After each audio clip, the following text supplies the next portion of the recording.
Em 1977, em visita à Polônia, o ex-presidente Jimmy Carter foi traduzido por um dos seus intérpretes num discurso da seguinte maneira: "Eu desejo os poloneses carnalmente."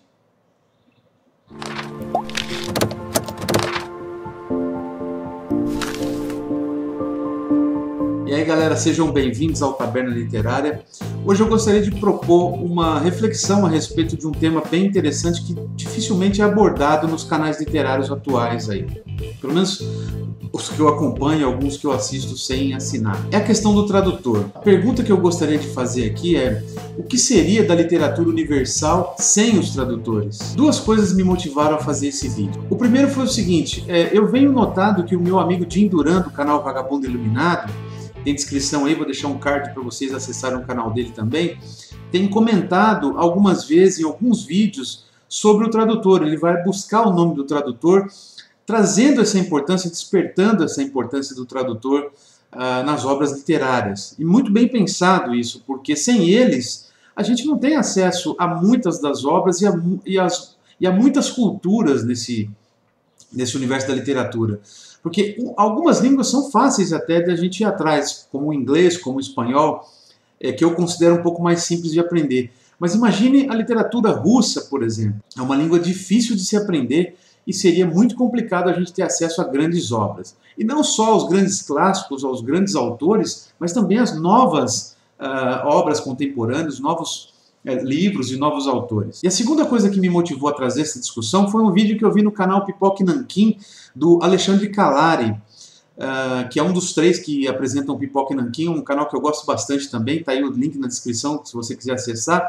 E o Alexandre Calari, que é um dos apresentadores do canal, e ele também é tradutor, e é tradutor profissional. Ele traduz obras, por exemplo, da editora Darkside, ele traduz a obra do Conan, das revistas em quadrinho do Conan, que são publicadas hoje no Brasil. É um cara bastante experimentado nessa área. O Alexandre estava apresentando esse livro aqui, ó, O Mundo Sombrio, da editora Clock Tower, que são as histórias e os mitos de Cthulhu, ou Cthulhu, eu não sei como pronunciar, do Robert Howard. A editora Clock Tower fez um trabalho primoroso de reunir contos do H.P. Lovecraft, ou do H.P. Lovecraft, com ilustrações. Eu já até mostrei aqui, mas vou mostrar de novo esse livro aqui, porque eu ajudei na divulgação dessa obra aqui, inclusive o nosso canal aparece, o meu nome aparece aqui no final. É bem legal, estou muito orgulhoso de ter feito parte do processo de divulgação desse livro aqui.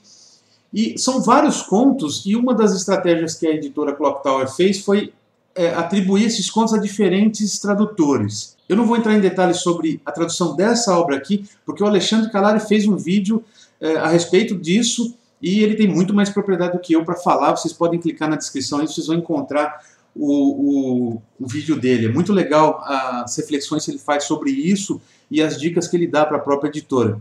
Deixo aqui mais uma vez o meu grande abraço à editora Clock Tower por ter me presenteado com esse volume e por ter me deixado fazer parte do processo de divulgação. Bom, existem basicamente, para situar nossa conversa, eu vou falar de dois tipos de tradução aqui, que é a tradução técnica e a tradução literária. Na tradução técnica, o tradutor precisa possuir conhecimento sobre a área que ele vai traduzir o texto. Por exemplo, engenharia, moda, mecânica, filosofia, medicina, não importa. Ele precisa de um embasamento técnico ou de uma ajuda nesse embasamento técnico muito poderosa para que ele possa traduzir fielmente os conceitos, adaptando para a língua que ele vai traduzir, para a língua do país que ele está traduzindo, né? Utilizando, obviamente, as técnicas de escrita e as regras de escrita gramaticais, enfim, todas as regras que a língua exige, mas ele tem que ter o conhecimento técnico para não escorregar no tema e passar informações equivocadas num texto que vai ser analisado dentro de uma universidade, num trabalho científico, por exemplo. E existe a tradução literária, que não é simplesmente traduzir as palavras, colocando elas numa semântica que a gente consegue entender. O tradutor precisa criar uma forma com que o autor da obra consiga se expressar naquela língua que ele está traduzindo, naquele idioma. E isso é bastante difícil de fazer e pode simplesmente arruinar uma obra ao ser traduzida de forma equivocada ou utilizando expressões que não cabem naquele momento do texto, por exemplo. O tradutor, nesse caso, precisa fazer uma pesquisa profunda sobre o autor, sobre as características psicológicas, o estudo sobre a obra completa do autor, em que momento histórico essa obra foi escrita. É um trabalho extremamente delicado e que precisa, sobretudo, de sensibilidade para ser traduzido. Então tem que ser levado muito a sério isso, para que isso seja adaptado da maneira mais próxima com o que o autor quis passar na sua língua nativa. Eu escolhi duas obras para dar exemplo de escritores de uma cultura distante da cultura brasileira, que é o Dostoiévski na língua russa e o Kafka no alemão, né, ou no polonês, depende, ele escrevia nas duas línguas, principalmente em alemão.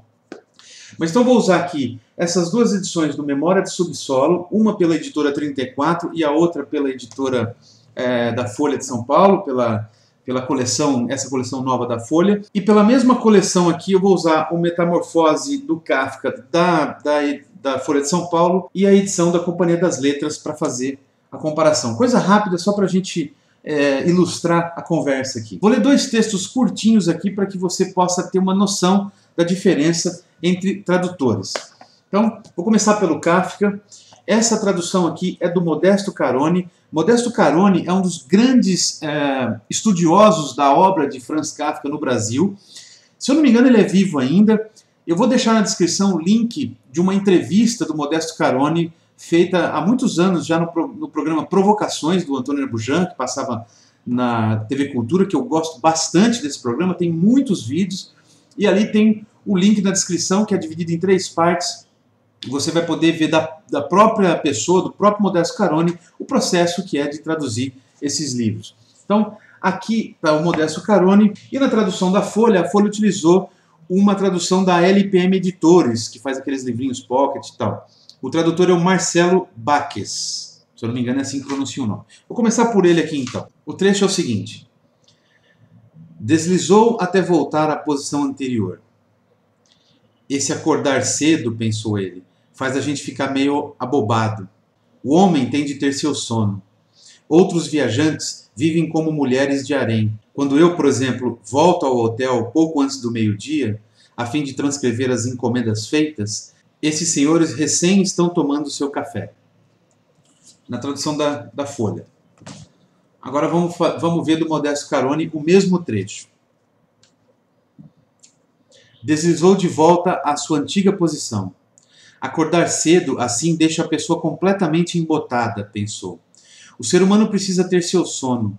Outros caixeiros viajantes vivem como mulheres de harém. Por exemplo, quando eu volto no meio da tarde ao hotel para transcrever as encomendas obtidas, esses senhores ainda estão sentados para o café da manhã.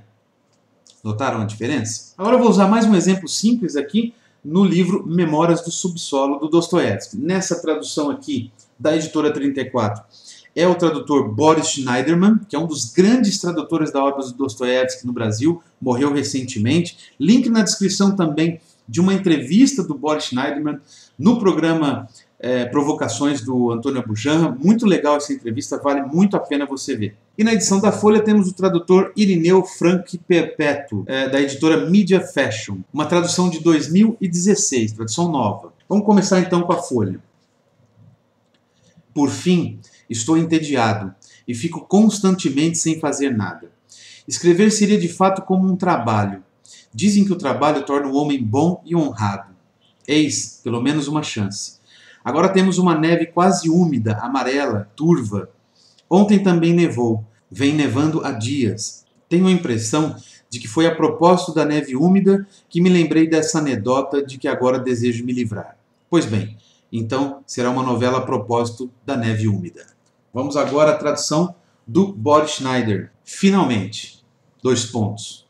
Estou enfadado e, no entanto, permaneço sem fazer nada. E o ato de anotar é de fato como que um trabalho. Dizem que o trabalho torna o homem bom e honesto. Bem, aí está pelo menos uma probabilidade favorável. Agora está nevando, uma neve quase molhada, amarela, turva. Ontem nevou igualmente e dias atrás também. Tenho a impressão de que foi justamente a propósito da neve molhada que lembrei esse episódio que não quer agora me deixar em paz. Pois bem, aí vai uma novela sobre a neve molhada. Então esses foram dois exemplos, só para a gente ter uma noção de como pequenas nuances no texto podem dar uma atmosfera um pouco diferente em cada uma das obras. Mesmo escritor, tradutores diferentes. Mas isso não fica preso só nos clássicos, né, de autores que já morreram. Imagine o impacto disso nas obras mais recentes, como Stephen King, como Patrick Rothfuss, até em obras mais populares, como John Green, por exemplo, em A Culpa das Estrelas, enfim, tem uma infinidade de livros dele que são um sucesso garantido. Um exemplo polêmico de adaptações que pode ser colocado aqui como causador de grande confusão são as traduções das antigas escrituras das mais diferentes religiões. É fácil notar como interpretações diferentes do mesmo texto podem causar confusões complicadas, né, no mundo da filosofia ou das religiões. Então, para finalizar, e eu não posso esquecer desse detalhe, eu vou deixar como pergunta aqui para o pessoal comentar aqui embaixo e colocar suas impressões e de repente dar suas opiniões. É possível traduzir poesia? Realmente é possível se traduzir poesia? Faça essa reflexão e coloque aí nos comentários o que você acha disso e se você considera importante o papel do tradutor na literatura. Então é isso, galera. Espero que tenham gostado.